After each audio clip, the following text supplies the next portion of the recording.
So we're going to install the driver to allow the TP-Link to work in monitor mode and also enable packet injection. And from there, we're also going to go into attacking WPA PSK or TKIP PSK, which is WPA version 1 or WPA personal. Let's get right into the video.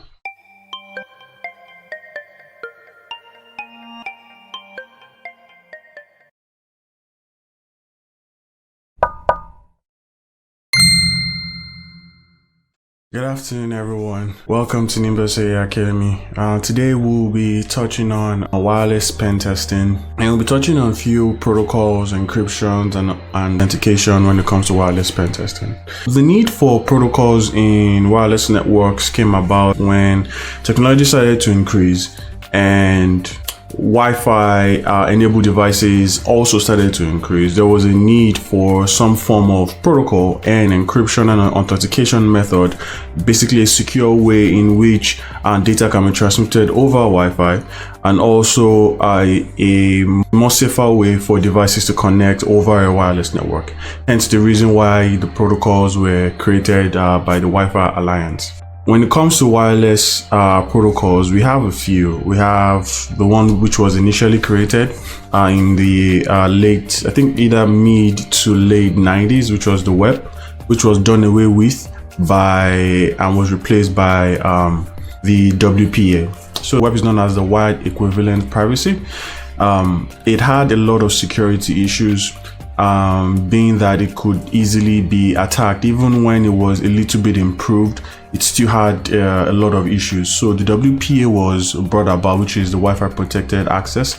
It was almost like a patch to the WEP in order to it was a sort of like a solution which came out in the early 2000s, I think 2003, 2004, to help combat the security issues that WEP had. And then subsequent after WPA version 2 came out and WPA version 3 also came out. Now WPA version 3 currently has not been implemented worldwide, but it's the most secure and complex form of wireless protocol that we currently have out there. So today we'll be touching on WPA and WPA version 2, or WPA version 1 and WPA version 2. WPA version 2, like I said, the WEP, WPA version 1, version 2, and version 3 basically were protocols for wireless networks. Now, if we dive deeper a little bit into WPA, all the wireless protocols did have some form of encryption and authentication that they used. Basically, the encryption was, encrypting data that will be transferred over a wireless network, and authentication will be, a station like my client, which is my computer, connecting to an access point, or a fancy word for a router. So, when we look at WPA version 1 uses an encryption scheme known as TKIP, which is Temporal Key Integrity Protocol, and uses an authentication, which is your station connecting to a wireless network, known as the PSK, which is pre-shared key. Pre-shared key is just a fancy word for passphrase or like a password, right? That is used to generate some form of encryption over a wireless network. And then we have WPA version 2. WPA version 2 was based on the AES, which is the American Encryption Standard. It uses the CCNP control mode encryption scheme, and also uses the pre-shared key form of authentication to a server or to a wireless network. Now, both WP and WPA version 2 also had an enterprise version. Now, the reason for the enterprise was as organizations grew bigger, they needed to have some form of centralized authentication system where everyone within the network could authenticate to those server or to that server automatically, right? So hence the reason why WPA Enterprise came, because using so when I say WPA version 1, really what I'm saying is WPA personal, or another word, WPA individual. So when I say WPA version 2, I'm saying WPA 2 that uses a different encryption scheme, but for individuals or for personal or for one-on-one kind of thing, right? So when I say WPA version 1, when I say WPA1, I'm saying WPA1 personal, or WPA version 2, WPA2 personal, which both of them used different authentication scheme. So when we moved over to the enterprise version, the difference between both of them is that the WPA still maintained its encryption scheme, which was, WPA version 1 enterprise still maintained its encryption scheme, which was TKIP, but the authentication scheme became different. It used something known as the 802.1 X-ray or X, which came alongside with the EAP. Now we also have the WPA version 2 enterprise, which of course the WPA version 2 personal, which used an encryption scheme of AES CCNP, still uses the same form of encryption scheme in the enterprise network or in the enterprise version, but it uses a different authentication scheme, which is 802.11 X-ray alongside with the EAP. So both the WPA and the WPA version 2 uses, for the authentication side of things, which is client to the network, used 802.11 X-ray and 802.1 X-ray and 802.1 X-ray alongside the EAP. Both of them use it, while again the WPA version 1 personal uses more to call for the authentication scheme, uses PSK, pre-shared key or passphrase. Also the same thing WPA2, which uses, for the authentication scheme, it uses WPA, so it uses PSK, which is pre-shared key or passphrase or password. But the encryption scheme that WPA version 1 personal uses is TKIP, while WPA version 2 uses an encryption scheme known as the AES CCNP. I hope that is clear. Now we also have something known as the WPA version 3, which is the newest one. I think it came out somewhere around 2020, 2021. It's currently not remotely used worldwide, but I think soon enough it's going to be the new gold standard when it comes to wireless protocols. So that is that for that. So let's move into something known as chipsets. We have different types of chipsets, right? Chipsets, we have Qualcomm, we have Intel, we have Realtek, and then we have Ethereus. Now, many of the times, the chipset basically sometimes describes to us what kind of frequency that particular wireless access card is currently connected to. So let's put a pause on chipsets for now, and let's talk about wireless access cards, right? So right here is a TP-Link wireless access card. We'll go back to the chipset because I just want to explain this, which will make sense when it comes to chipsets. Now, we have different types of wireless access cards. The most common ones we have is the Panda, the Alpha, and then we have the TP-Link. This is not necessarily too common because most people don't necessarily use the TP-Link, although this is a cheaper alternative to the Alpha adapters too. Most of Alpha adapters use the Ethereus. This particular TP-Link chipset uses Realtek. So in each wireless adapter, each of them generally has in it a chipset, and the chipset determines what kind of frequency it will be able to connect to, right? So most commonly we know that Realtek generally support 2.4 gigahertz and 5 gigahertz, while the Ethereus generally supports 2 gigahertz. Now in the more advanced version, we can see Ethereus also supporting 5 gigahertz, but generally when you buy a wireless card adapter, maybe the Alpha or the TP-Link or the Panda. Now, don't get all caught up into the brand name, right? What you want to always keep looking at is the chipset, because the chipset will determine what kind of frequency your wireless access card will connect to, either the 2 gigahertz or the 5 gigahertz. Now, I have a router downstairs, which is going to be my access point. It supports both 2 gigahertz and 5 gigahertz. So if you have a wireless card, so if you have an access point or a router that supports 2 gigahertz and 5 gigahertz, but your wireless access card only supports 2 gigahertz, if you are trying to connect to a 5 gigahertz access point, it won't even see it, right? Because it's not within range. So now that is that for the chipset. So anytime you want to buy a wireless access card like this, always focus on looking at what the chipset is. Either a real, like I explained to you, the Realtek generally support bandwidth, while the Theros generally support a 2 GHz bandwidth. Now in the newest versions, it's probably more. It's probably been improved. You'll probably find some Theros that will support a 5 GHz bandwidth. So now in this wireless Pentesting video, we'll be focusing on WPA version 1 or WPA personal, right? Like I told you, the WPA personal, uses an encryption scheme of TKIP and uses an authentication scheme of what? PSK. So we'll be attacking the authentication, the encryption and the authentication scheme of WPA personal, WPA version 1, right? So sometimes you see people say TKIP-PSK. Basically what they're referring to is WPA-PSK, which is which they both mean both. In the next video, we'll also be touching on WEP, even though we wouldn't really see WEP currently being used today, but we can definitely tell it's good for us to understand how WEP works and how to also attack WEP, right? And then in subsequent videos, we'll also touch on WPA and MGT. As of this video, WPA3 doesn't have any, which is the version 3, the newest version, doesn't necessarily have any vulnerabilities right now.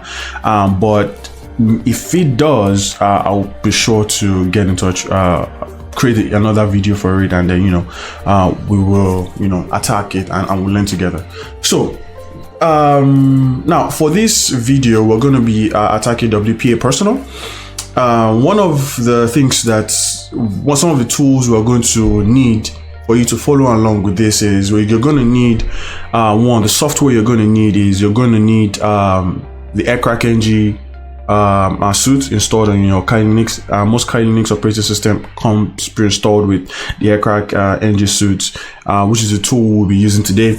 And then as for the hardware, we will need a wireless access card. You can either get the Wi-Fi, the Alpha wireless access card. You can use the TP-Link wireless access card. Now I use the TP-Link. It's a cheaper alternative, and you can get this particular wireless access card to conduct the wireless pen test. Now, another thing also that we need to know is when getting a wireless access card, you need to get a wireless access card that supports monitoring mode and packet injection. So when I say packet injection, I'm basically talking about a wireless access card that basically supports the aircrack NG suite. So that is really important. So you don't want to get all caught up in the brand name. You want to focus on chipset and also make sure that our wireless access card enables monitor mode and also also is compatible with packet injection. Now, the question that comes to most people's mind is, why don't we use our Wi-Fi on our computer to attack systems? That's because most Wi-Fi cards, I think most computers or the newer versions come with Wi-Fi 6 card adapters on your computer by default. But one of the major reasons why it's not used, you can't use this, is because most Wi-Fi access cards that come with your computer does not support monitoring mode or packet injection. So basically you cannot conduct wireless pen testing if your wireless access card does not, or your wireless card does not support monitoring mode or packet injection. So it justifies the reason why you have to get one of this.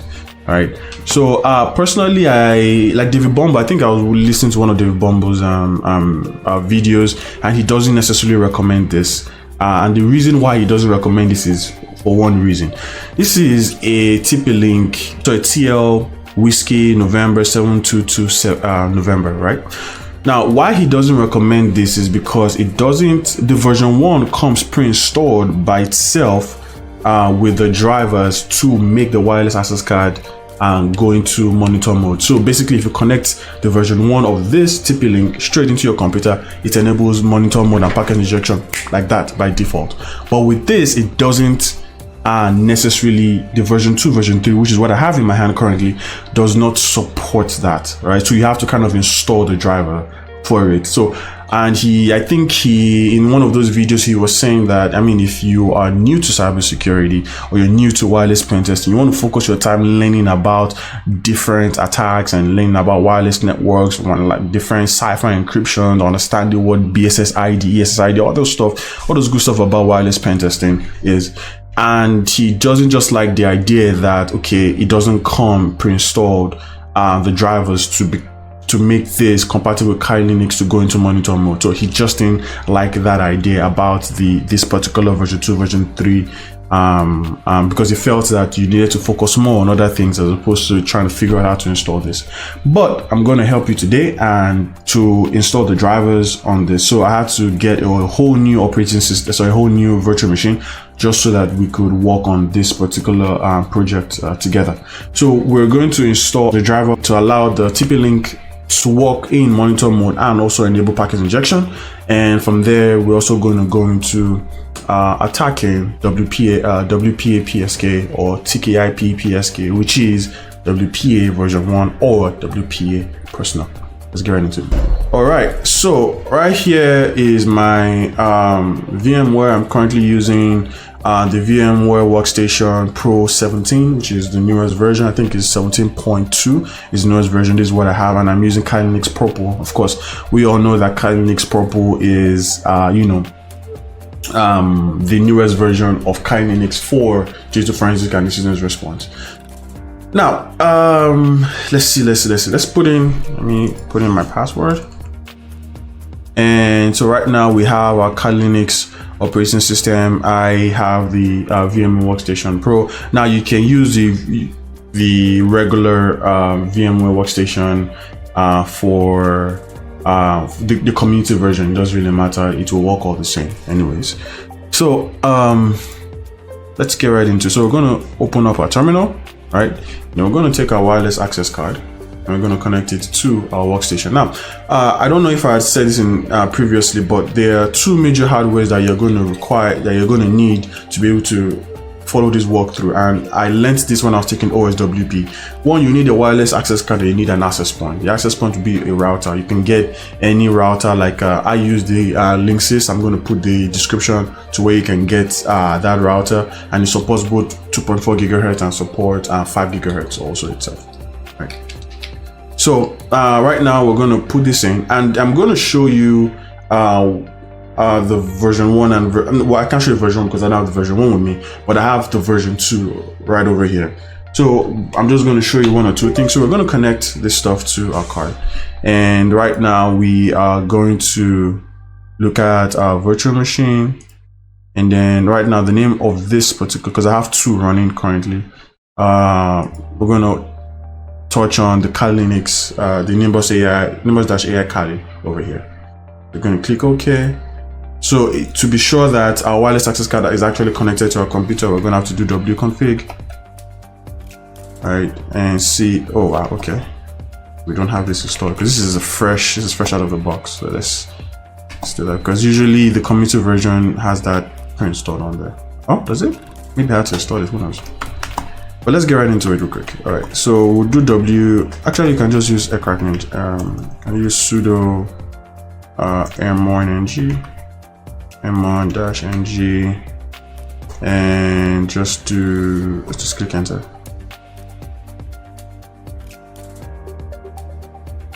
We don't have m-on-ng under here.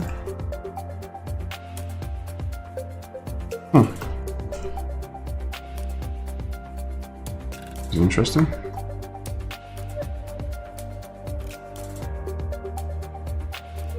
Should have the aircrackning suit installed on operating system.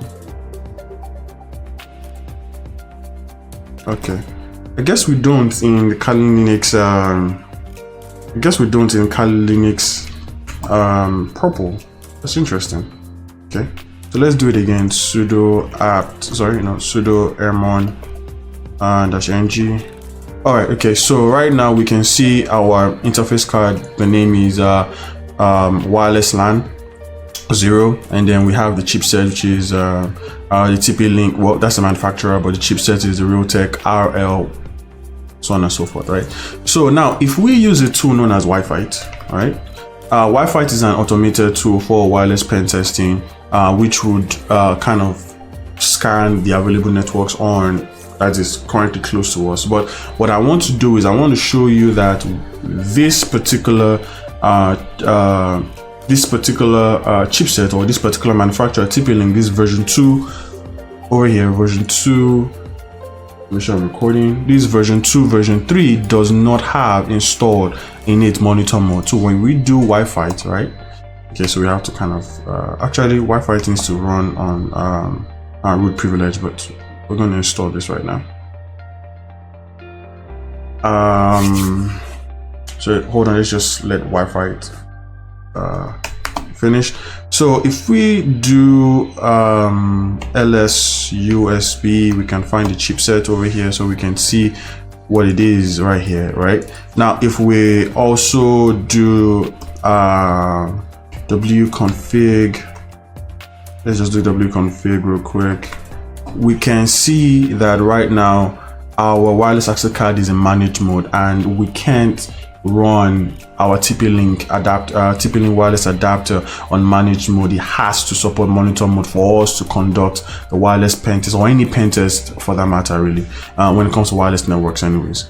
So right now, if we do a quick experiment over here, we can see to confirm that this doesn't support monitor mode. When we click, oh sorry, that's sudo privilege.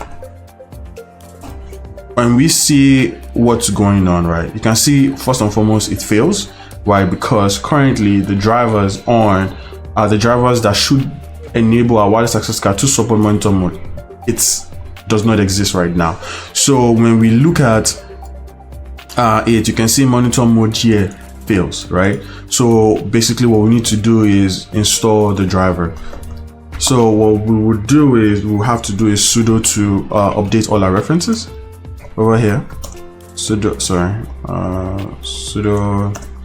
apt update and sudo apt upgrade, and then we're going to wait for that to finish, and then we'll let that run its course. So that is all done. Now what we will need to do is install our the driver. So if we do wconfig real quick, we need to install this. No, actually, yeah, take that back. m1ng, I'm sorry. Sudo m1ng. So basically we need to install this particular driver, this one over here, right? So we're going to install the driver. It's just one simple command and you're done. I'm going to copy the command over here and just install it. Now sometimes when you try to install the driver, it may not work, and many of the times the reason it does not work is because you've probably not done the sudo apt update and sudo apt upgrade, because you haven't updated all your references. So before you execute this command, make sure you install all your references. Now you can see I enabled -y, which means it's just going to say yes to the installation process anytime it asks throughout the whole process. So right now you can see it's installing our driver. We're just going to wait for that to finish. Now, what I noticed is in the previous version, when I was preparing for this video, I noticed that sometimes if it finishes installing the driver to enable monitor mode on this particular wireless access, on this particular Wi-Fi access, or this Wi-Fi wireless access card to enable monitor mode, if you don't reboot your Kindness operating system, it will still revert back to to the default setting. So many times you would need to install you need to install so you need to reboot your Linux operating system, just so that it can kind of sort of like sieve and shake up those references back. So I'll show you what I mean by that. Now it may allow me to do that, but if we do sudo Wi-Fi, right, you can see that it's okay. You can see that it fails, right? Even though the driver has been installed, but we're seeing here that that monitor mode still fails. So one of the best ways to do is just reboot our system. We're just going to do reboot, right? And then we're going to wait for system to reboot, and then we'll continue with what we've been doing. So just going to wait for Linux to reboot, and then we will start hacking,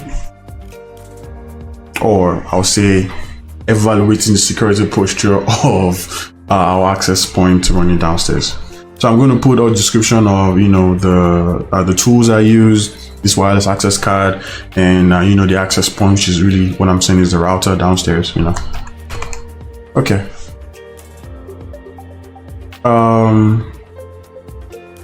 All right, so now that we have, let's test our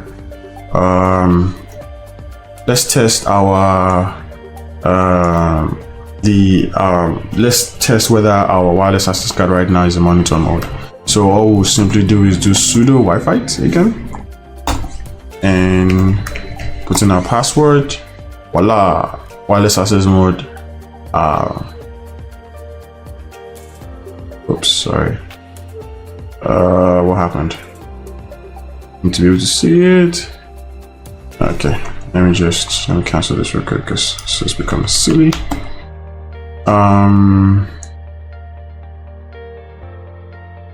So we're gonna do sudo wifi.